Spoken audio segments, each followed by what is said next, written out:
ఈ సమయంలో మరి దేవుడు మనకిచ్చినటువంటి గొప్ప అవకాశాన్ని బట్టి ప్రభువును మనం మహింపరచుకుందాం. అందరూ కూడా లేచి నిలబడదాం. లేచి నిలబడి ఒక పల్లవి చరణం పాడుకొని దేవుని మహింపడదాం. హల్లెలూయా, హల్లెలూయా, హల్లెలూయా. అందరూ కూడా కళ్ళు మూసుకొని రెండు చేతులు ఆకాశం తట్టెత్తి దేవుని మహింపడదాం. హల్లెలూయా, హల్లెలూయా, హల్లెలూయా. పరిశుద్ధుడా నీకు స్తోత్రం, స్తోత్రం, స్తోత్రం, స్తోత్రం. అందరూ కూడా స్వరం తెరుద్దామా? స్తోత్రం, స్తోత్రం, స్తోత్రం. దేవా నీకు వందనాలు నైనా. ఈ ఉదయకాల సమయంలో నీ సన్నిధి మాతో కూడా ఉంచండి ప్రభువా, మీకు స్తోత్రాలు. హల్లెలూయా, హల్లెలూయా, హల్లెలూయా, హల్లెలూయా. యేసయ్య నీతో జీవించగానే నా బ్రతుకు బ్రతుకుగా మారేనులే. యేసయ్య నీతో జీవించగానే నా బ్రతుకు బ్రతుకుగా మారేనులే. నాట్యమాడేను నా అంతరంగము, ఇది రక్షణానంద భాగ్యమే. నాట్యమాడేను నా అంతరంగము, ఇది రక్షణానంద భాగ్యమే. సుగుణాల సంపన్నుడా, స్తుతిగానాల వారసుడా, జీవింతును నిత్యము నీ నీడలో, ఆస్వాదింతును నీ మాటల మకరందము. జీవింతును నిత్యము నీ నీడలో, ఆస్వాదింతును నీ మాటల మకరందము. సుగుణాల సంపన్నుడా, యేసయ్య నిన్ను విన్నంతగానే ఆజ్ఞల మార్గము కనిపించెనే. యేసయ్య నిన్ను విన్నంతగానే ఆజ్ఞల మార్గము. నీవు నన్ను నడిపించగలవు, నేను నడువవలసిన త్రోవలో. నీవు నన్ను నడిపించగలవు, నేను నడువవలసిన త్రోవలో. సుగుణాల అందరూ చప్పట్లు కొడుతూ దేవుని మహిమపడదాం. స్తుతిగానాల జీవింతును నిత్యము నీ నీడలో, ఆస్వాదింతును నీ మాటల మకరందము. జీవింతును నిత్యము నీ నీడలో, ఆస్వాదింతును నీ మాటల మకరందము. సుగుణాల సంపన్నుడా, యేసయ్య నీ కృప తలంచగానే నా శ్రమలు శ్రమలుగా అనిపించలేదే. యేసయ్య నీ కృప తలంచగానే నా శ్రమలు శ్రమలుగా అనిపించలేదే. నీవు నాకిచ్చే మహిమ ఎదుట ఇవి ఎన్నదగినవి కావే.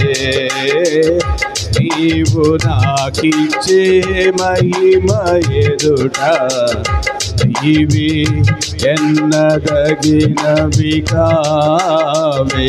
సుగుణాల సంపన్నుడా, స్తుతిగానాల వారసుడా, జీవింతును నిత్యము నీ నీడలో, ఆస్వాదింతును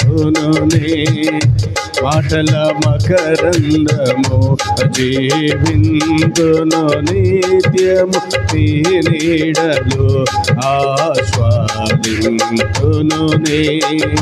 మాటల మకరందము జీవిందును నిత్యము నీ నీడలో ఆస్వాదింతును మాటల మకరందము జీవింతును నిత్యము నీ నీడలో ఆస్వాదింతును మాటల మకరందము అందరూ కలిసి జీవింతును నిత్యం నీ నీడలో అందరూ పలుకుదామా స్వాదింతును మాటల అందరూ స్వరమెత్తి గళమెత్తి దేవుని మహిమపడదాం జీవింతును నిత్యం నీ నీడలో ఆస్వాదింతును మాటల మకరందము పరిశుద్ధాత్మదేవాన్ని కొందనాలు ఈ ఉదయకాల సమయములో నీ సన్నిధిలో మేము నిలుచున్నాము నైనా ఇగో తండ్రి పరిశుద్ధమైనటువంటి మందిరములో నీ కవిగిలలో మేము ఉండగా నా తండ్రి ప్రతి ఒక్కరి మీద ఒక నూతనమైనటువంటి అభిషేకము నూతనమైనటువంటి ఒక కృప నూతనమైన ఒక నాయన నీ నీతి కలిగినటువంటి అభిషేకముతో నింపబోతున్నందుకు మీ కొందనాలు ప్రతి ఒక్కరిని మీరు తాకండి ప్రభా నిన్ను స్తుతిస్తుండగానే నిన్ను ఆరాధిస్తుండగానే చప్పట్లు కొడుతుండగానే నిన్ను మహిమపరుస్తుండగానే ప్రతి విధమైన బలహీనతలో శరీరాలు విడిచి బయటికి పొమ్మని ఆజ్ఞాపిస్తా ఉన్నాం దేవాన్ని రక్తంతో మమ్మల్ని తప్పండి ఉదయకాల సమయంలో ప్రతి ఒక్కరూ పరిశుద్ధాత్మతో నింపబడుదురుగాక ఆత్మశక్తితో నింపబడుదురుగాక ప్రతి విధమైన రోగములు ప్రతి విధమైన బలహీనతలు ప్రతి విధమైనటువంటి వ్యసనములు శరీరాలు విడిచి బయటికి పొమ్మని ఆజ్ఞాపిస్తా ఉన్నాం దేవాన్ని మహిమ చేత మమ్మల్ని కప్పండి ప్రభా నూతన బలముతో నింపబడుదురుగాక నూతన శక్తితో నింపబడుదురుగాక ఇప్పుడే చప్పట్లు కొడుతుండగానే ప్రతి ఒక్కరిలో ప్రభా నీ ఆత్మను నా ప్రభ నింపి బలపరుస్తున్నందుకు నీకు స్తోత్రాలు ఆరోగ్యం ఇస్తున్నందుకు స్తోత్రాలు ఆత్మతో నింపుతున్నందుకు స్తోత్రాలు కృపతో నింపుతున్నందుకు స్తోత్రాలు మహిమ కార్యాలు జరిగిస్తున్నందుకు స్తోత్రాలు అయ్యా నీకు వేలాది వందనాలు ప్రభా స్తుతి స్తుతి స్తుతి నీకే మహిమలు సంధిస్తున్నాం తండ్రి మీ వందనాలు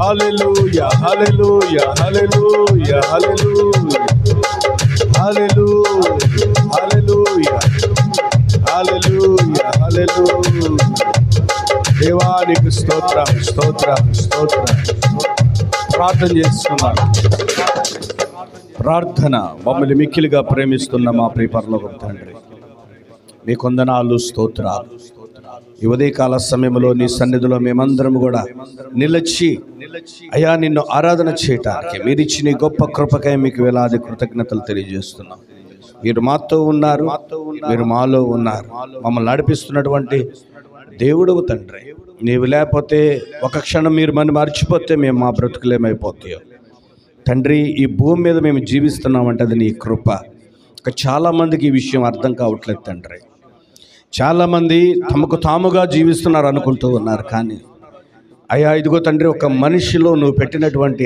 ఆత్మను బట్టి ప్రతి మనిషి బ్రతుకుతున్నాడని ఒక సత్యాన్ని మర్చిపోతూ ఉన్నారు ఆ ఆత్మే మాలో లేకపోతే ఆ జీవాత్మే మాలో లేకపోతే ఆ ప్రాణమే మాలో లేకపోతే ప్రభా మా బ్రతుకులు ఏమవుతాయో ఒక క్షణం ఆలోచిస్తేనే భయంగా ఉంది తండ్రి ఏది ఏమైనా ప్రభా ఈ కడవరి దినాలు చివరిలో నా తండ్రి మేము ఉన్నామని మాకు గుర్తు తిరుగుతున్నాం అనేక రకాలైనటువంటి వార్తలు మేము వింటున్నాం తండ్రి అనేక రకమైన సాదృశ్యాలు ఈ భూమి మీద కనపడుతున్నాయి ప్రభా ఏది ఏమైనా నా తండ్రి ఈ యొక్క ఉదయకాల సమయంలో నీ వాక్కు కొరకు మేము ఎదురు చూస్తున్నాం నీ మాట కొరకు మేము ఎదురు చూస్తున్నాం దేవాన్ని మీరు మాతో మాట్లాడండి మమ్మల్ని బలపరచండి అయ్యా ఇదిగో తండ్రి ఈ యొక్క ఉదయకాల సమయంలో వాక్యమును ప్రభు ప్రకటిస్తుండగా వాక్యమును చదువుతుండగా వాక్యమును వింటూ ఉండగా నా తండ్రి మాలో ఒక నూతనమైనటువంటి జీవము కలుగునట్లు నీ వాక్యం మమ్మలను మార్చునట్లు నీ వాక్యం మాకు జీవము కలుగునట్లు మీరు సహాయం చేయండి ఆటంకాత్మలను బంధిస్తూ నీ కాళ్ళ దగ్గరికి వెళ్ళగొడుతున్నాం ప్రభు కొట్టాను కొట్ల దేవదూతల సమూహాన్ని నీ సన్నిధిలో మాతో కూడా ఉంచినందుకు మీకు స్తోత్రాలు మా చుట్టూ మీ అగ్ని ప్రాకారాలు వేసినందుకు మీకు వందనాలు ఏది ఏమైనా ప్రభు అయ్యా ఇదిగో తండ్రి నిలబడిన ప్రజలు నీ వారు అక్కడ నిలబడినటువంటి ప్రభు నీ సేవకుడు నన్ను మీరు బలపరచండి అయ్యా నన్ను మీ యొక్క గాయంలో లోపల భద్రపరుచుకొని నా తండ్రి మీ మాటలు ఇక్కడ పలకటానికి కావలసిన శక్తిని సామర్థ్యాన్ని అనుగ్రహించమని మా ప్రభువును రక్షకుడైన యేసుక్రీస్తు వారి పేరిట ప్రార్థించి వేడుకుంటున్నాం మా ప్రియ పరలోకపు తండ్రి, ఆమేన్. అందరం కూడా కూర్చుందాం. కొద్ది నిమిషాలు దేవుని యొక్క మాటలను మనమందరం కూడా ధ్యానిద్దాం. దేవుని సన్నిధిలో మనమందరం కూడా సిద్ధపడి ఉందాం. దేవునికి స్తోత్రం కలుగునుగాక. హల్లెలూయా. మంచిది. ప్రభు పేరిట మరొకసారి మీ అందరికీ వందనాలు తెలియజేసుకుంటా ఉన్నా. దేవుడు మిమ్మల్ని దీవించునుగాక. మరి కాలేబయ్య గారు మాకు చానాళ్ళ నుంచి పరిచయం. అయితే ఆ పరిచయం చిన్న పరిచయం కాస్త అది ఎంతగో ఆధ్యాత్మికమైనటువంటి విషయాలు మమ్మల్ని ఎంతగానో లోతుకు నడిపించినటువంటి పరిస్థితులు ఉన్నాయి. చక్కని దైవజనులు వారికి ఉన్నటువంటి ఆసక్తిని బట్టి మేము కూడా చాలా విషయాలు మరి అయ్యగారి దగ్గర నుంచి మేము నేర్చుకుంటూ ఉంటాం. అండ్ టైం పంచువాలిటీ కావచ్చు, ప్రార్థనలో మరి అది మన జిల్లానా వేరే జిల్లానా తర్వాత విషయం. అది ఎంత దూరమైనా సరే వారి ఇన్ టైంలో వారి దగ్గరికి వెళ్ళి దేవుని యొక్క సేవలు అందించేటటువంటి ఒక మంచి దైవజనులు మరి ఏదర ప్రాంతంలో ఉండటం ఆశీర్వాదకరం. ఎందుకంటే ఉండూరులో ఉన్నటువంటి సేవకులను ఉండూరు వాళ్ళు గౌరవించరు. వాస్తవంగా అది చాలా బాధాకరమైన విషయం. ఎందుకంటే మనిషిని కాదు మీరు చూడాల్సింది, మనిషిలో ఉన్నటువంటి దేవుని శక్తిని మనం గ్రహించాలి. ఆ విలువ అనేది మనకు అర్థం కాదు. కానీ దేవుని యొక్క సన్నిధిలో ఉన్నటువంటి మనము ఒక సేవకుని ఎవరు అభిషేకిస్తారంటే దేవుడే అభిషేకించి అపాయింట్ చేస్తారు. అంతేగాని ఒక మనుషులు వచ్చేసేసి నువ్వు సేవ చేయని అప్పచెప్పేటటువంటి మనిషి ఇచ్చే ఉద్యోగం కాదు ఇది. ఇది దేవుని ద్వారా కలిగినటువంటి కార్యం. దేవునికి స్తోత్రం కలుగునుగాక. ఏది ఏమైనా ఈ యొక్క ఉదయకాల సమయంలో కొన్ని మాటలు మనం ధ్యానం చేసుకుందాం. ఇక్కడ కనుక ఒకసారి ఆదికాండంలో 28వ అధ్యాయము 15వ వచనాన్ని ఒకసారి మనం చదువుదాం. ఆదికాండము 28వ అధ్యాయము 15వ వచనాన్ని ఒకసారి మనం చదువుదాం. ఇదిగో నేను నీకు తోడయుండి నీవు వెళ్ళు ప్రతి స్థలమందు నిన్ను కాపాడుచు ఈ దేశమునకు మరలా రప్పించదనని నేను నీతో చెప్పినది నెరవేరు వరకు నిన్ను విడవనని చెప్పగా తెలిసి నిశ్చయముగా ఈ యెహోవా ఈ స్థలమందు గట్టిగా చప్పట్లు కొట్టి దేవుని నామాన్ని మనం కనపరుద్దాం. దేవునికి స్తోత్రం కలుగునుగాక. ఇక్కడ ఎవరు ఈ మాట పలుకుతున్నారంటే దేవుడు యాకోబుతో పలుకుతున్నటువంటి ఒక చక్కని సంభాషణ ఇక్కడ మనకు కనబడుతుంది. ఈ దేవుడు ఏమని మాట్లాడుతున్నాడంటే, ఇదిగో నేను నీకు తోడయుండి నీవు వెళ్ళు ప్రతి స్థలమందు నిన్ను కాపాడుచు ఈ దేశమునకు నిన్ను మరలా రప్పించెదను అని నీతో చెప్పునది నెరవేరు వరకు నిన్ను విడవనని చెప్పగా అప్పుడు దాకా గాఢ నిద్రలో ఉన్నటువంటి యాకోబు నిద్ర తెలిసి లేచి కూర్చొని ఏమంటున్నాడంటే, నిశ్చయముగా ఏంటంట, యెహోవా ఈ స్థలమందు ఉన్నాడు, అది నాకు తెలియకపోయిననుకొనెను. దేవునికి స్తోత్రం కలుగునుగాక. ఈ రోజున దేవుని సన్నిధి ఎక్కడుంటుంది, దేవుని సన్నిధి ఎక్కడికి వస్తుంది అని మనం ఆలోచన చేస్తే, ఈయన ఒక మందిరంలో లేడు, కానీ ఈయనకు జరిగినటువంటి ఒక పరిస్థితిని బట్టి తన దేశం నుంచి తన ఇంటి నుంచి పారిపోతున్నటువంటి వ్యక్తి ఇక్కడ మనకు కనపడుతున్నాడు. యాకోబు ఎందుకు పారిపోతున్నాడంటే తన అన్నతో ప్రమాదం ఉంది కనుక అక్కడి నుంచి ఆయన పారిపోవటానికి ప్రారంభించాడు. కారణం ఏంటి? అన్నకు రావాల్సినటువంటి ఆశీర్వాదాలన్నీ యాకోబు పొందేసుకున్నాడు. అయితే యాకోబు అనేటటువంటి పేరుకి మోసగాడనే అర్థం కనబడుతుంది. అయితే ఆయన చూసిన వాళ్ళందరూ మోసగాడు అంటున్నారు. ఆయన చూసిన వాళ్ళందరూ కూడా మోసగాడు అంటున్నారు. నిజంగా యాకోబు మోసగాడేనా? యాకోబు మోసం చేశాడా? ఎవరు మోసం చేశారు చెప్పండి? పరిశుద్ధ గ్రంథం చదివాం కదా. యాకోబు మోసం చేశాడా? వాళ్ళ తల్లి మోసం చేసిందా? మరి యాకోబు మోసగాడని ఎందుకు అంటున్నారు? ముద్ర పడిపోయింది ఆయనకి. అంటే అత్తి చేసినప్పుడు అత్తి చేసినోడికి A1 అంటే చూసినోడికి A2 ఇస్తాడనమాట. ఎక్కడ? ఛార్జ్ షీట్లో. చూసినోడిది కూడా అత్తి చేసినోడికి ప్రోత్సహించినట్లే. చూడండి, అలాగే ఇక్కడ ఏం జరుగుతుందంటే యాకోబు తల్లి మోసపూరితంగా కొడుకును పంపించి ఆ కొడుకుకి చిన్న ఆశీర్వాదాలన్నీ కూడా కొడుకు ఇప్పించేసింది. ఇది పెద్ద కొడుకు తెలిసి ఎట్లయినా సరే వాడిని నేను చంపేయాలన్నటువంటి ఒక ఆలోచన కలిగి ఆ తమ్ముడు వెనకాల పడుతుంటే తమ్ముడు పారిపోయాడు. ఎక్కడ దాకా పారిపోయాడనంటే చాలా దూరం పారిపోయి ఎవరో తనని తరమట్లేదని ఒక నిశ్చయత కలిగిన తర్వాత ఒక చోట ఆగి తను ఏం చేశాడంటే చక్కగా ఒక నిద్ర కునికేయటానికి ప్రారంభించాడు. ఎవరు లేరు. ఒక రాయిని తీసుకుని తలగడగా పెట్టుకుని పడుకుంటే ఒక దర్శనం అక్కడ కనబడుతుంది అతనికి. జాగ్రత్తగా గమనించండి. ఒక దర్శనం కనబడుతుంది. ఆయన హృదయంలో ఏముంది? ప్రాణభయం ఉంది. రెండోది, దేవుని దగ్గర సాగిలపడుతున్నాడు. ప్రభువా, నా ప్రాణాన్ని కాపాడు, నా పరిస్థితులను కాపాడు. ఆయన దేవునికి మొక్కుబడి చేసుకుంటూ ఉన్నాడు, ప్రార్థన చేస్తూ ఉన్నాడు. ఈ విషయాలన్నీ చూసినప్పుడు ఆయన దేవుని సన్నిధిలో ఎంతగా ఆయన పెరుగులాడుతున్నాడు అనేది తన హృదయంలో తెలుస్తూ ఉంటుంది. ఒక శ్రమ వచ్చినప్పుడు, ఇరుకొచ్చినప్పుడు, ఇబ్బంది కలిగినప్పుడు దేవుని సన్నిధిలో ఒక మనిషి ఎలా ఉంటాడనేది మనకు అర్థమవుతుంది. ఒక విషయం చెప్తాను మీకు. ఒక స్వచ్ఛమైనటువంటి ప్రార్థన, నిజమైనటువంటి ప్రార్థన ఎప్పుడు చేస్తారు చెప్పండి? ఎప్పుడండి? కష్టం వచ్చినప్పుడే కాదు, ఇంకొకటి ఉంది, ప్రధానమైనటువంటి ఒక మాట ఉంది. ఒక స్వచ్ఛమైనటువంటి ప్రార్థన. ఇక దాంట్లో ఇంత కూడా మళ్ళీ ఉండదు ఆ ప్రార్థనలో, ఇంత కూడా డూప్లికేట్ ఉండదు ఆ ప్రార్థనలో. డూప్లికేట్ ప్రార్థనలు కూడా ఉంటాయి, కానీ ఒక టైం ఉంది. ఆ టైంలో చేసేటటువంటి ప్రార్థన డూప్లికేటే ఉండదు. ఏంటిదో చెప్పండి? ఎప్పుడైతే ఒక మనిషి బాగా సిక్ అయిపోయి హాస్పిటల్ బెడ్ మీద పడుకుంటాడు చూడు, లేవలేని పరిస్థితిలో, ఒరిజినల్ ప్రార్థన అప్పుడు చేస్తారు. ఏ హోప్స్ ఉండవు వాళ్ళకి, కాలుజీ ఆడదు, మనిషి లెగలేడు, మంచానికి అతుక్కుపోయి ఉన్నప్పుడు, హాస్పిటల్లో ఉన్నప్పుడు ఒక నిజమైనటువంటి ప్రార్థన చేస్తాడు. దేవా, నన్ను నువ్వు లేపితే నేను నీ కోసం ఉపయోగపడతానని.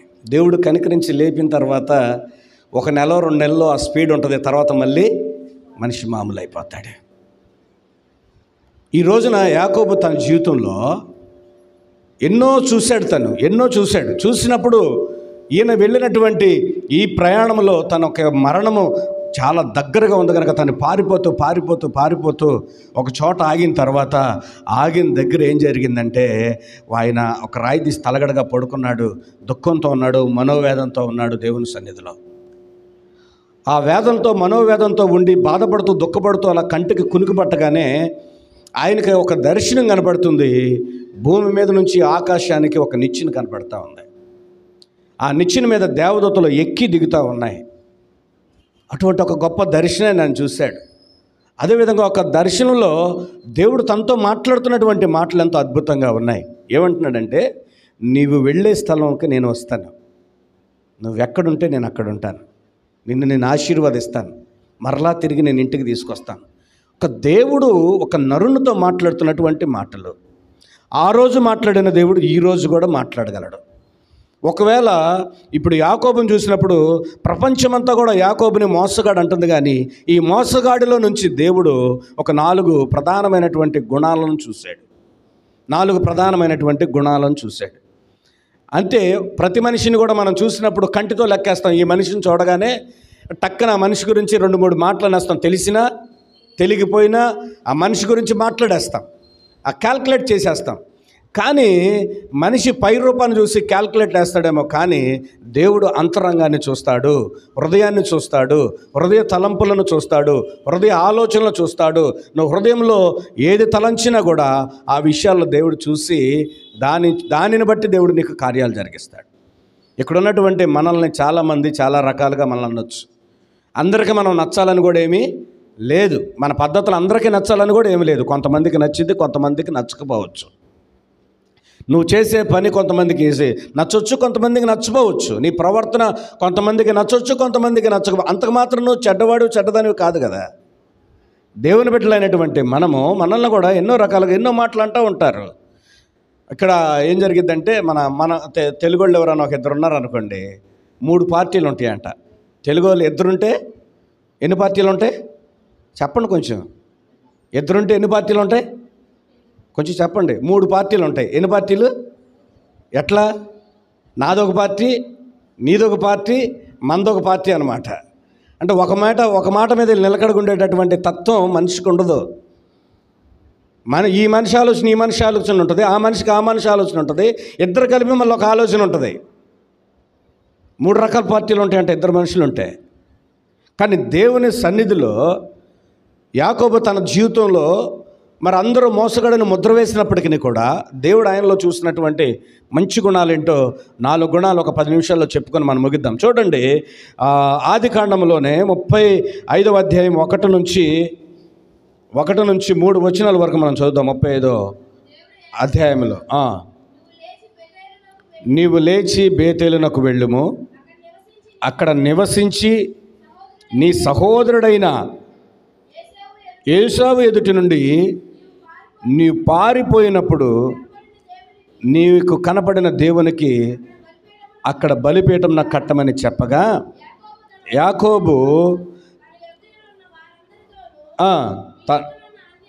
చూడండి, తన ఇంటి వారితోనూ తన యొద్దనున్న వారందరితోనూ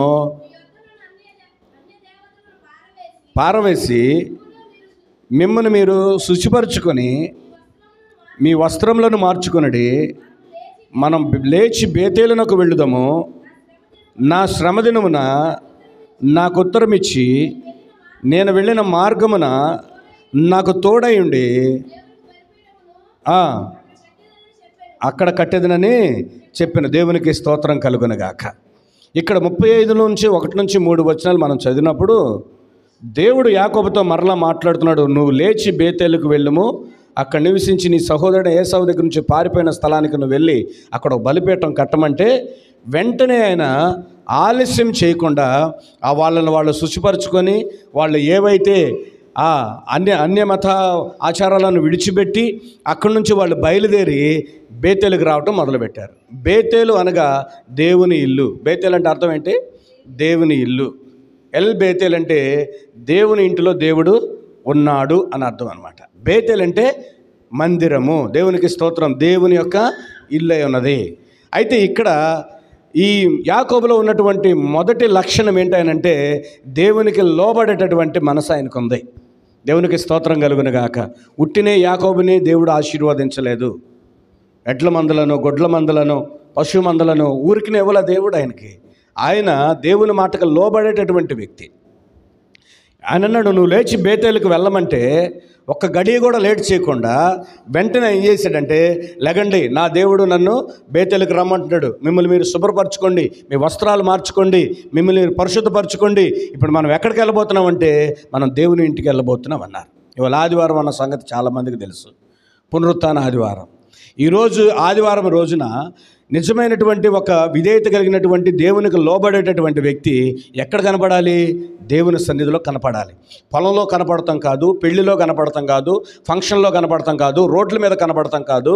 దేవుడు నీకు ఇచ్చినటువంటి ప్రాణాన్ని బట్టి, దేవుడు నీకు ఇచ్చినటువంటి ఆయుష్ను బట్టి, దేవుడు నీకు ఇచ్చినటువంటి ఆరోగ్యాన్ని బట్టి, దేవుడు నీకు ఇచ్చినటువంటి సమస్తాన్ని బట్టి నువ్వు ఎక్కడుండాలి అని అంటే నువ్వు పరిశుద్ధ స్థలంలో దేవుని ఇంటిలో నువ్వు కనపడాలి. నీకు లోబడేటటువంటి మనసుందా?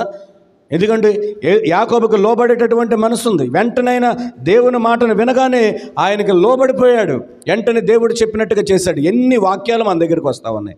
ఈ భూమి మీద వాక్యాలకి ఏం తక్కువ లేదు, బైబిళ్ళకి ఏం తక్కువ లేదు, ప్రసంగాలకి ఏం తక్కువ లేదు. కానీ మనుషులో మార్పే తక్కువైపోతూ ఉంది.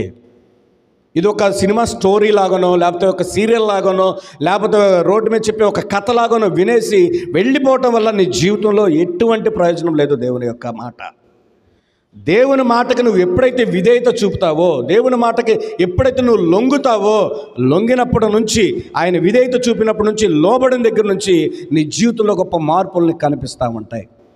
పైకి మనం భక్తిమంతులా కనపడి ఆ భక్తిని మనం ఆశ్రయించకపోతే ఎంత ప్రాబ్లం దేవుని బిడ్డలారా. మనకి జ్వరం వచ్చింది, ట్యాబ్లెట్లు తెచ్చుకున్నాం, కబ్బోర్డు దగ్గర పెట్టావు. ఆ ట్యాబ్లెట్ వేసుకోకుండా నీకు జ్వరం తగ్గాలంటే తగ్గుతుందా? జ్వరం తగ్గాలంటే ట్యాబ్లెట్ నువ్వు నోట్లో వేయాలి, అది శరీరంలోకి వెళ్ళాలి. ఆ జ్వర కారణమైనటువంటి, రోగ కారణమైనటువంటి క్రీముల మీద నువ్వు వేసినటువంటి ట్యాబ్లెట్ పనిచేయాలి. పని చేసిన తర్వాత నీకు అనారోగ్యం తగ్గుతుంది. నువ్వు మందిరానికి వెళ్ళి రావటం వల్ల ఉపయోగం ఏముంది? నువ్వు మందిరానికి వెళ్ళి రావటం కాదు నీకు కావాల్సింది. మందిరానికి వెళ్ళినప్పుడు దేవుడు నీతో ఏం మాట్లాడాడో ఆ వాక్యాన్ని పట్టుకొని ఆయనకు ఎప్పుడైతే నువ్వు లోబడతావో, లోబడిన నాటి నుంచి నీ జీవితంలో గొప్ప మార్పులు కనిపిస్తూ ఉంటాయి. దేవుని వాక్యం పనిచేస్తుంది. దేవుని వాక్యం నీలో క్రియ చేస్తుంది. ఎప్పుడైతే దేవుని వాక్యం నీలో కార్యములు జరిగిస్తూ ఉన్నాయో నువ్వు శక్తిమంతులుగా మారుతావు, నువ్వు బలవంతులుగా మారుతావు. చాలామందిని మనం అడిగితే పరలోక రాజ్యం ఉందంటే గంటపాఠంగా 100% ఉందని చెప్తారు. పరలోక రాజ్యానికి వెళ్తామంటే వెళ్తానని కూడా చెప్తారు. ఇన్ని పరలోకం గురించి చాలా గొప్ప మాటలు చెప్తారు, ప్రార్థన గురించి చాలా గొప్ప మాటలు చెప్తారు. ఏదన్నా చిన్న సమస్య శారీరకంగా వస్తే కృంగిపోయి చచ్చిపోదామా, ఊరు పెట్టుకుందామా, దూకేద్దామా, ఆడిని పొడిచేద్దామా, ఈయన్ని కొట్టేద్దామా, ఆడిని తిట్టేద్దామా, ఈయన్ని తిట్టేద్దామా అంటున్నాడు. నీ పరలోకం మీద అంత కాన్ఫిడెంట్ ఉన్నప్పుడు, ప్రార్థన మీద అన్ని విషయాలు నువ్వు చెప్పినప్పుడు, నీ శరీరానికి చిన్న శ్రమ వచ్చినప్పుడు నువ్వు ఎందుకని వెంటనే నువ్వు ఒక మెల్ట్ అయిపోయావు, కరిగిపోయావు? నీ విశ్వాసం ఎక్కడికి పోయింది? నీ ప్రార్థన ఎక్కడికి పోయింది? నీ వాక్యం ఎక్కడికి పోయింది? నువ్వు మోకాళ్ళ ప్రార్థన ఎక్కడికి పోయింది? నువ్వు పాడిన పాట ఎక్కడికి పోయింది? నువ్వు లోపల స్ట్రాంగ్ అవ్వాలి. నీ భక్తి బయటకు కనిపించడం కాదు, నీ భక్తి లోపల పునాది నుంచి రావాలి. అందుకని ఒకసారి ఏమంటాడంటే, సున్నం కొట్టిన సమాధుల్లాగా మీరు ఉండొద్దు అంటాడు ఇశ్రాయేల్ ప్రజలని. ఎందుకు ఆ మాట అన్నారు? వాళ్ళు మత కార్యాలకి ఎక్కువగా వాళ్ళు ఎక్కువగా ఇంపార్టెన్స్ చూపిస్తారు. మత కార్యాలని అంటే మనం చేసేటటువంటిది ఎలాగా మనం పైకి కనిపించేటటువంటి భక్తి కాదు మనకు కావాల్సింది, అంతరంగంలో మనకి భక్తిని పుట్టించేటటువంటి విధానం కావాలి. దాన్నే లోబడేటటువంటి మనస్సు అంటారు. ఎంత ఆస్తిపరుడిగా అవటానికి గల కారణం దేవునికి ఆయనలో ఉన్నటువంటి ఒక సుగుణం ఏంటంటే లోబడేటటువంటి మనసు. చాలామంది సేవకులకి కౌంటర్లు వేస్తూ ఉంటారు, సేవకులకి ఎదురు చెప్తూ ఉంటారు, సేవకులకి సలహాలు ఇస్తూ ఉంటారు. సేవకుడికి తెలియదా? ఏదన్నా సంఘ విషయంలో దేవుడు నన్ను పిలిచింది ఎవరంటే దేవుడు నన్ను పిలుచుకున్నాడు. నన్ను పిలిచినప్పుడు నా దేవుడు సంఘానికి ఏది అవసరమో ఆయన నాకు చెప్తాడు. నాకు చెప్పినప్పుడు ఆ సంఘానికి నేను ఏం కావాలో అది నేను బోధిస్తాను, సంఘానికి ఏమోగాలో అది నేను ఇస్తాను. అంతేగాని ఒక సలహా తీసుకోవడానికి దేవుడు నీకు ఇచ్చాడంటే ఖచ్చితంగా దేవుడు సేవకుడు కూడా చూపిస్తాడు. దేవునికి స్తోత్రం కలుగునుగాక. కనుక అంతరంగంలో స్ట్రాంగ్ అవ్వాలి. అంతరంగంలో నీ భక్తి కలగాలి అని అంటే నువ్వు ప్రాక్టీస్ చేయాలి. ప్రాక్టీస్ చేస్తేనే నీ భక్తి నీకు శక్తిని పుట్టిస్తుంది. ఉట్టినే రాదు బలం, ఉట్టినే ఆత్మీయ శక్తి రాదు.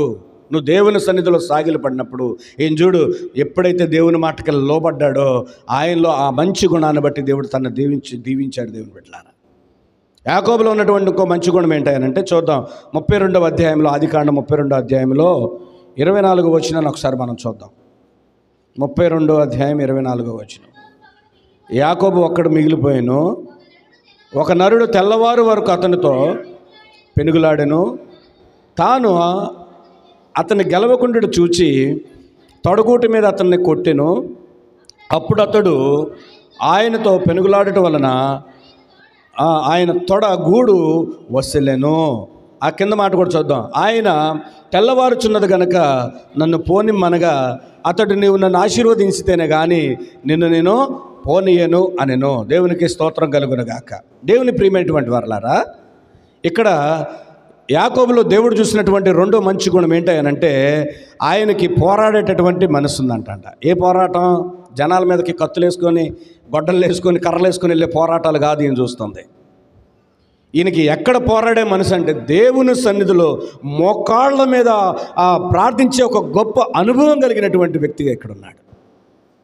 ఆయన పెనుగులాడుతున్నాడంట. ఏమంటే మీకు ఒక ప్రశ్న వేస్తాను. ఒక దేవుడే ప్రత్యక్షమయ్యాడు, దేవుణ్ణి మనం పట్టుకున్నాము, అక్కడి నుంచి ఆయన వెళ్ళిపోవాలంటే ఎంత టైం పట్టిద్ది? ఒక క్షణం కూడా పట్టదు. కానీ దేవుడు ఏమంటున్నాడంటే తెల్లవారుతుంది నన్ను పోనివ్వు అని అంటున్నాడు. అంటే ఎంత గట్టిగా పట్టుకున్నాడు? ఆయన పట్టు ఏంటయ్యానంటే ఆయన పట్టు చేత్తో పట్టుకున్నటువంటి పట్టు కాదు, ఆయన పట్టు ప్రార్థనా పట్టు. గట్టిగా చప్పట్లు కూడా దేవుని నామాన్ని కనపరుద్దాం. ఆయన ప్రార్థిస్తుంటే, యాకోబు ప్రార్థన చేస్తుంటే దేవుని సన్నిధి అక్కడి నుంచి వెళ్ళటానికి ఇష్టపడట్లేదు. అంటే దేవుని సన్నిధి ఎక్కడ ఉంటుంది?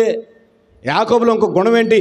ఏ విశ్వాసి అయితే తన జీవితంలో, ఏ వ్యక్తి అయితే తన జీవితంలో దేవునితో ఒక మంచి అనుబంధం కలిగి, ఒక సంబంధం కలిగి దేవుని సన్నిధిలో ఆరాధన చేస్తారో, దేవుని సన్నిధిలో ప్రార్థిస్తారో, ఆయనకి మొర పెడతారో, అక్కడి నుంచి దేవుని సన్నిధి కదలదండి, అక్కడే ఉంటుంది దేవుని సన్నిధి. ఆయన ఏమంటున్నాడు? నన్ను పోనీయ్యా తెల్లవారుతుందంటే, అంటే రాత్రంతా కూడా ప్రార్థనలోనే ఆయన పెనుగులాడాడు. ఎంత బాగా ప్రార్థన చేస్తుంటాడు. ఏకాంత ప్రార్థన ఒకరి జీవితంలో ఎలా పనిచేస్తుందంటే ఒక రూపాంతరం చెందేటటువంటి పరిచర్య ఉంటుంది అన్నమాట. ఒక వ్యక్తి జీవితం, ఒక వ్యక్తి దేవుని సన్నిధిలో ప్రార్థిస్తుంటే రూపాంతర అనుభవంలోనికి వచ్చేంత వరకు కూడా ప్రార్థన చేయాలి. దేవునికి స్తోత్రం కలుగునుగాక. ఉడకని కూర ఎవరైనా తెస్తారా? ఉడకని కూర ఎవరైనా తింటారా? ఉడకని అన్నం ఎవరైనా తింటారా? నీ ప్రార్థన కూడా ఉడకనట్టుగా ఉంటుంది. లేకపోతే రా మెటీరియల్ కన్నా ఉండాలి, లేకపోతే ఉడికినట్టుగానే ఉండాలి. అటు ఇటుగానటువంటి ప్రార్థన వల్ల నీకేంటి లాభం? ఇక్కడ యాకోబు గారు తన జీవితంలో దేవుని సన్నిధిలో ఏమన్నాడు తెలుసా? దేవుడే మాట్లాడుతున్నాడు, అయ్యా యాకోబు నన్ను వదిలిపెట్టి నేను వెళ్ళాలంటున్నాడు. ఆయన ఏమంటున్నాడు తెలుసా? నువ్వు నన్ను ఆశీర్వదిస్తేనే నేను వదిలిపెడతాను అంటున్నాడు.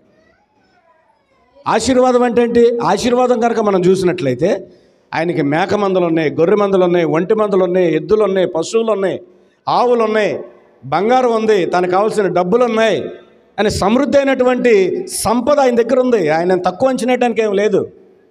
ఆశీర్వాదం అంటే ఇదే అనుకుంటున్నారు చాలామంది. ఆశీర్వాదం అంటే వస్తువులు కాదు, ఆశీర్వాదం అంటే నగలు కాదు, ఆశీర్వాదం అంటే డబ్బులు కాదు, ఆశీర్వాదం అంటే ఇంకేదో ఉంది. అందుకనే ఆయన అడుగుతున్నాడు, నువ్వు నన్ను ఆశీర్వదిస్తేనే కానీ నిన్ను వదిలిపెట్టనని చెప్పేసి అంటున్నాడు. అప్పుడు ఆ పోరాటంలో ఏం జరిగిందంటే ఆయన తొడగూటు మీద కొట్టాడు. ఎప్పుడైతే తొడ మీద కొట్టాడో ఆ తొడగూడు వసిలింది. తొడగూడు వసిలిన తర్వాత ఇప్పుడు చూడండి, మన చెయ్యి బెనికింది అనుకోండి, కాలు బెనికింది అనుకోండి, నొప్పిగా ఉంటుందా లేకపోతే హాయిగా ఉంటుందా? పెనికినప్పుడు విపరీతమైనటువంటి నొప్పి వస్తుంది. ఈయన కూడా తొడగూడు వసిలింది. అంటే ఇప్పుడు ఎంత విపరీతమైనటువంటి నొప్పితో బాధపడుతున్నాడు తను.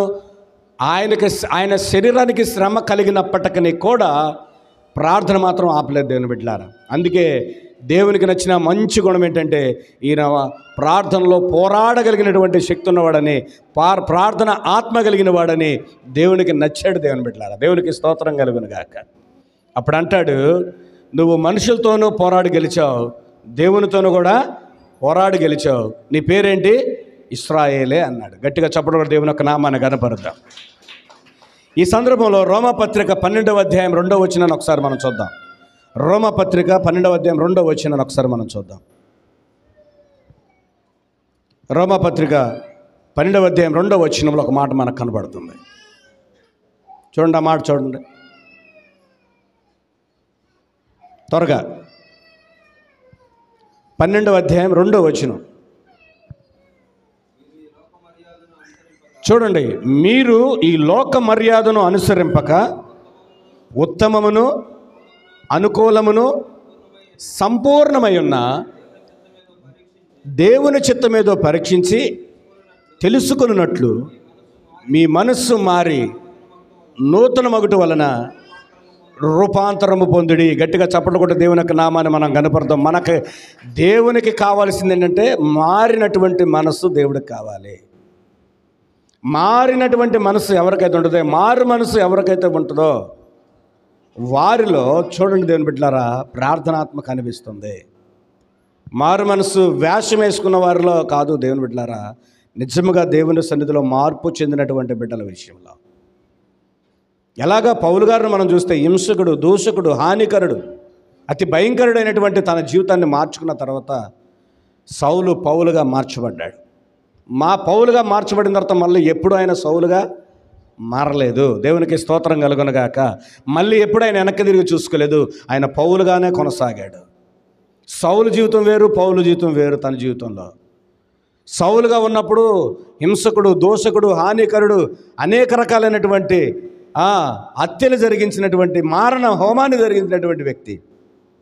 తను మారాడు, తన మనసును మార్చుకున్నాడు, మారు మనసును పొందాడు. మారు మనసు పొందిన తర్వాత సౌలు పౌలుగా మార్చబడ్డాడు. మరి తిరిగి ఎప్పుడు కూడా ఆయన సౌలుగా మారలేదు. అది మారు మనసు అంటే. కొంతకాలం దేవునిలో, కొంతకాలం లోకంలో, కొంతకాలం పాటల్లో, కొంతకాలం మళ్ళీ ఆటల్లో, ఇలాగ రెండు రకాలైనటువంటి భక్తి కాదు దేవునికి కావాల్సింది. ఒక యథార్థమైనటువంటి భక్తి, యథార్థమైనటువంటి ప్రార్థన కావాలి. యాకోబులో దేవుడు చూసినటువంటి యథార్థత ఏంటంటే తన భక్తి. ఎలాగో తెలుసా? అప్పుడు వరకు మోసగాడుగా పిలువబడినవాడు ఇశ్రాయేలుగా మార్చబడ్డాడు. దేవునికి స్తోత్రం కలుగునుగాక. దేవుని చేత తన రూపాన్ని మార్చుకోగలిగినటువంటి వ్యక్తి ఒక ప్రార్థనలోనే సాధ్యమవుతుంది. అందుకనే అక్కడ మనం చూసినట్లయితే ఆయనలో పోరాటం చేసేటటువంటి ఒక చక్కని మనస్సు కలిగిన వాడు. అందుకనే దేవునికి ఇష్టడయ్యాడు. ఇంకో మాట మనం చూసి మనం ముందుకు వెళ్ళిపోదాం. చూడండి, 33వ అధ్యాయంలో 1వ వచనం నుంచి 4వ వచనం వరకు చూద్దాం. 33వ అధ్యాయం ఆదికాండంలో 1వ వచనం నుంచి 4వ వచనం వరకు చూద్దాం. 33.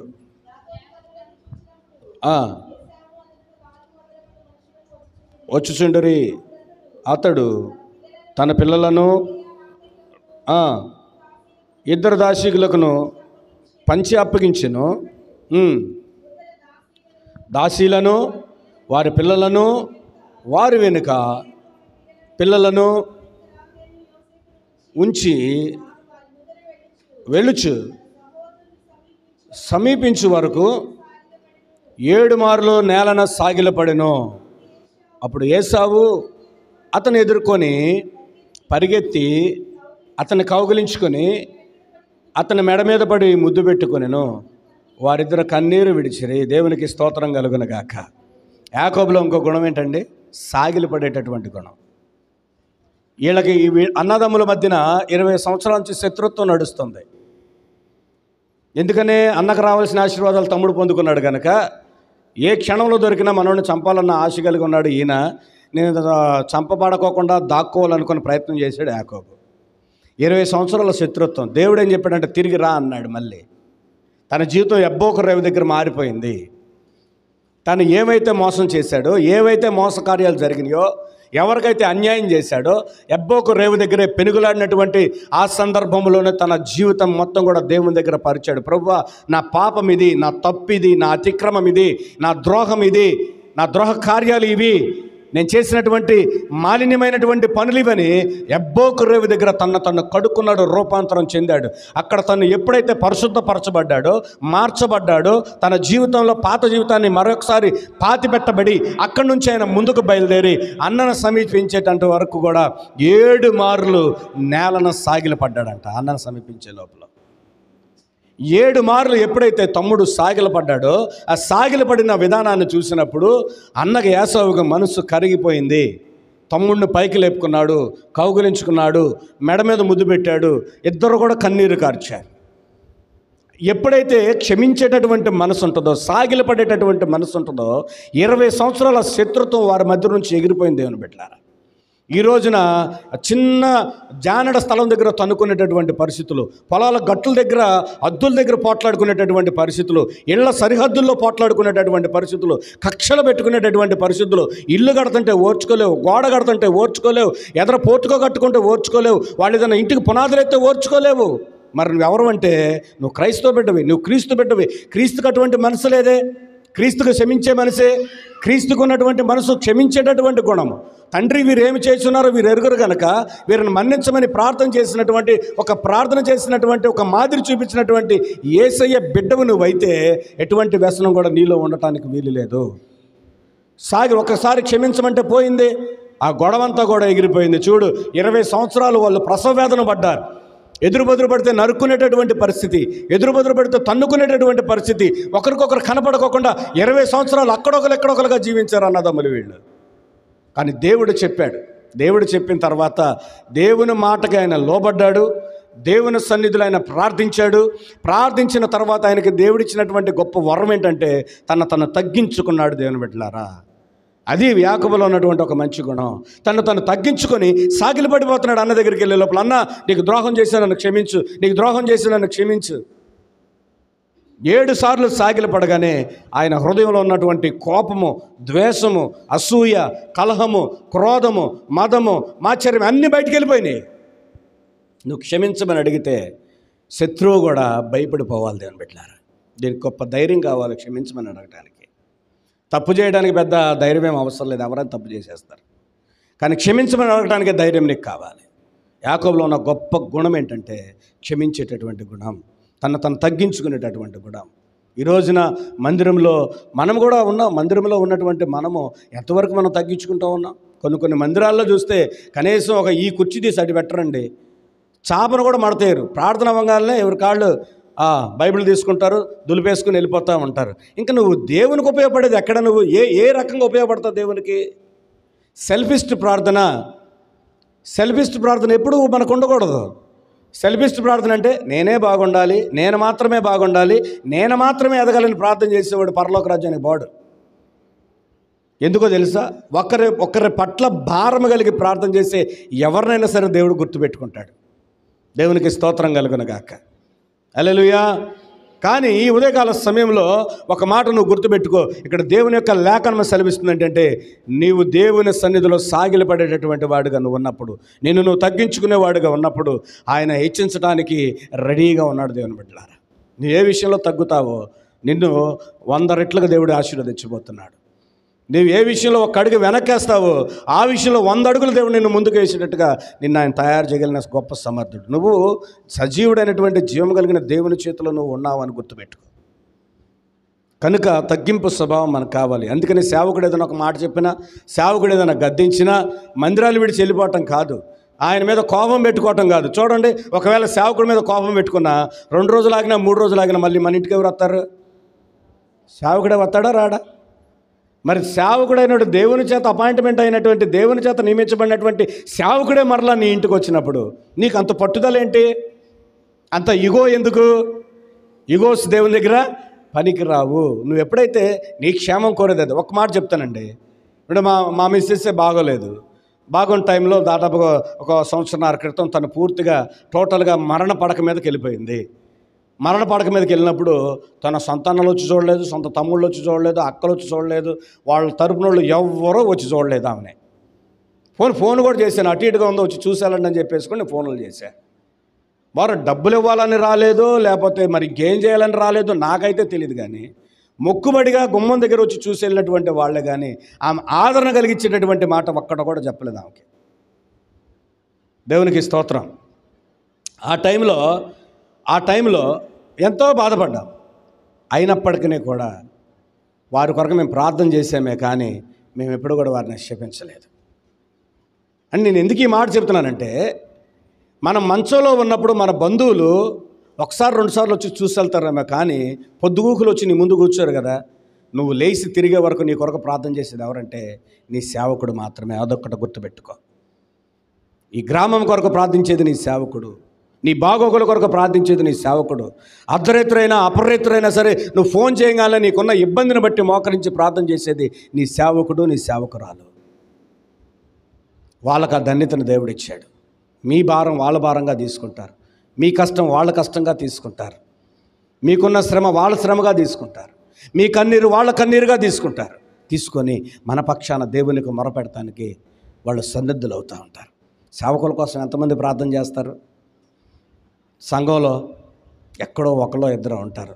అదే సంఘమంతా సేవకుడి కోసం ఒక 5 నిమిషాలు ప్రార్థన వారి ఇళ్లలో చేస్తే కొంతమంది ఉన్నారనుకోండి, 105 ప్రార్థన సేవకుడు వచ్చినట్టు ఎంత బలం చేకూర్చుంది, ఇంకెంత గొప్ప సేవ పరిచర్య చేస్తారు.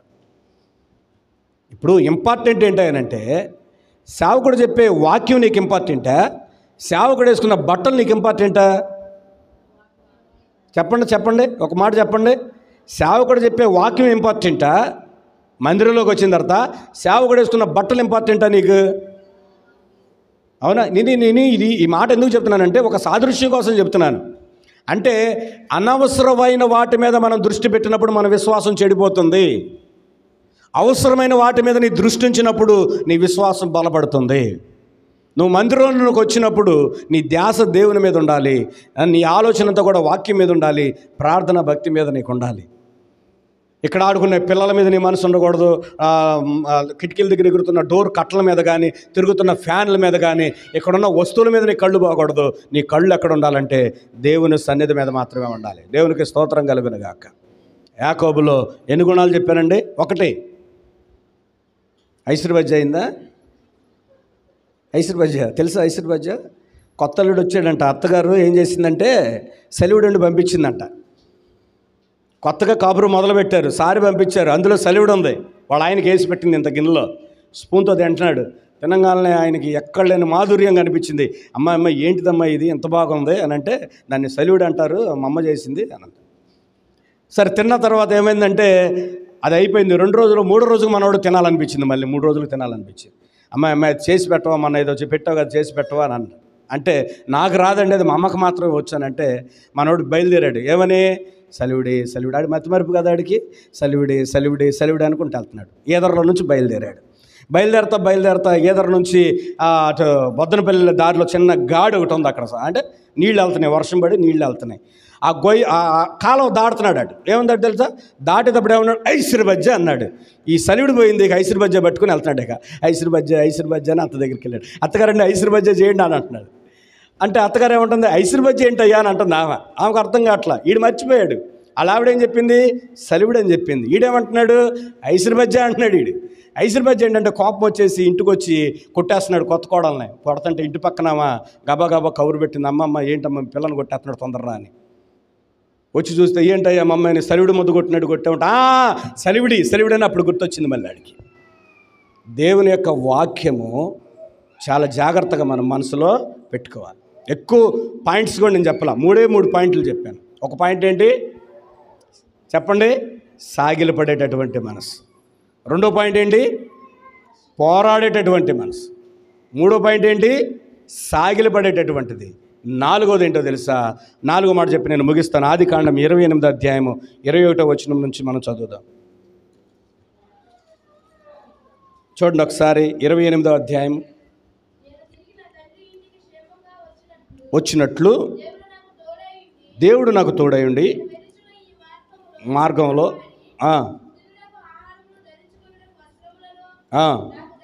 దయచేసిన ఎడల మరియు స్తంభముగా నేను నిలిపిన ఈ రాయి మందిరమగును.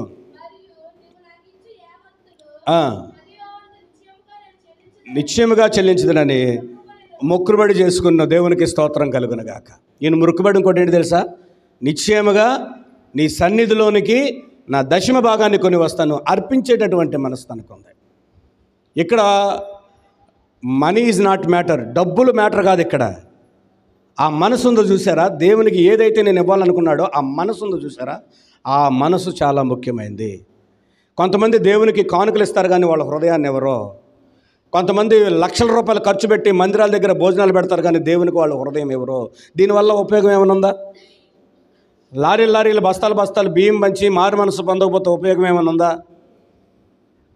ఇక్కడ డబ్బు కాదు ముఖ్యం మనకి. ఇక్కడ ఆయన ఏమనుకుంటున్నాడంటే, నా విషయాలన్నిటిలో కూడా నువ్వు నన్ను కాపాడి మళ్ళీ క్షేమంగా నా తండ్రికి తీసుకొస్తే నా జీవితంలో నాకు సంపాదనలు అంతలో కూడా నీకు దశమ భాగం నేను చెల్లిస్తాను అన్నాడు అని మొక్కుబడి చేసుకున్న ఆయన తన జీవితంలో దేవునికి అలాగ జీవించినటువంటి వ్యక్తిగా మనకు కనపడుతుంది. అందుకనే ఈ రోజున మొక్కుబడి ఏంటి తెలుసా, తన జీవితాన్ని ఆయన అర్పించుకున్నాడు, తన ధనాన్ని ఆయన అర్పించుకున్నాడు, తన అధికారాన్ని అర్పించుకున్నాడు, తన కుటుంబాన్ని అర్పించుకున్నాడు. సమస్తం కూడా దేవుని పాదాల దగ్గర సాగిలపడ్డాడు. ఇచ్చేటటువంటి మనసు ఆయనకు ఉంది. ఒకరోజు ఒక చర్చిలో ప్రార్థన చేయడానికి వెళ్ళాను. వాక్యం చెప్పడానికి నన్ను పిలిచినప్పుడు అన్న కొంచెం లైట్ అయ్యవా అని అడిగాను. అంటే లైటింగ్ చాలతలేదు, కొంచెం లైట్ అయ్యవని అడిగితే, అన్న ఆల్రెడీ 2 ట్యూబ్లైట్లు వేసానన్నా అని అన్నాడు. పైకి చూసా, కరెక్టే 2 ట్యూబ్లైట్లు వెలుగుతున్నాయి. అయితే ఆ ట్యూబ్లైట్లో స్పాన్సర్ చేసిన వాళ్ళ పేర్లు ఉన్నాయి. దాని మీద బద్ద మీద రాశారు. బద్ద మీద సాలక మనవాళ్ళ పేరు మనవరాళ్ళ పేరు ట్యూబ్లైట్ల మీద రాశారనమాట. ట్యూబ్లైట్ మీద కలర్తో రాస్తే లైటింగ్ కింద పడతలా. అంటే వాళ్ళు ఇచ్చేటటువంటి అర్పణ ఎవరు చూడాలి, వాళ్ళు ఇచ్చేటటువంటి కానుకలు ఎవరు చూడాలి, మనుషులు చూడాలి, మెచ్చుకోవాలి. ఇది మతభక్తి. నువ్వు కుడి చేత్తో చేసేది ఎడం చేయి కూడా తెలియకూడదు చెప్తున్నాడు. ఈ రోజున ప్రతి విషయంలో కూడా నా వస్తువు ఉండాలంటే, నా వస్తువు మీద పేరు ఉందంటే అది నీకు పేరు. ఇప్పుడు ఒక ఫ్యాన్ వేసాం, ఫ్యాన్ మీద ఒక పేరు రాసాం. అది వచ్చి నేను వచ్చి చదువుతాను, సేవకుని నేనే చదువుతాను, పలానా ఆయన జ్ఞాపకార్థం ఫ్యాన్ ఇచ్చారు. ఎవరిని తలుసుకున్నా నేను? మనిషిని తలుసుకున్నా. ఇచ్చిన ఆయన నేను తలుసుకున్నాను కానీ దేవుణ్ణి నేను మహిమపరచలేకపోయాను. నేను నీకు పేరు అంటే దేవుని మహిమను ఎలా మనం దొంగిలిస్తామంటే, మన పేరు ఎక్కడ దేవునికి రాకుండా మన పేరుని ఎక్కడైతే వాడుకుంటామో అక్కడ మనకు మహిమ వస్తుంది, దేవుని మహిమ తగ్గిపోతుంది. మనము తగ్గించబడాలి, దేవుడు హెచ్చించబడాలి, దేవునికి నువ్వు ఉపయోగపడాలి. ఇప్పుడు పూలదండ చూసారా, పూలదండ ఎంత చక్కగా ఆ పూలదండను అల్లుతారు. అవునా? పూలు మాత్రమే కనిపిస్తాయి, దారం కనిపించిద్దా? ఆ దారం లాంటిగా నువ్వు ఉండాలి దేవుని మందిరంలో. దేవునికి స్తోత్రం కలుగును గాక. దేవుని పని నీకు కనిపించాలి, మనం మరుగు చేయబడాలా. కనుక ఈ రోజున దేవుని సన్నిధిలో ఉన్నటువంటి మనము ఎంత నిజాయితీగా ప్రభు దగ్గర మనం ఉన్నాము, ఎంత ఆశీర్వాదకరంగా ప్రభు దగ్గర మనం ఉన్నాము. యాకోబుని అందరూ కూడా మోసగాడుగా గుర్తిస్తే దేవుడు ఆయనలో ఉన్నటువంటి గుణాలను గుర్తించాడు.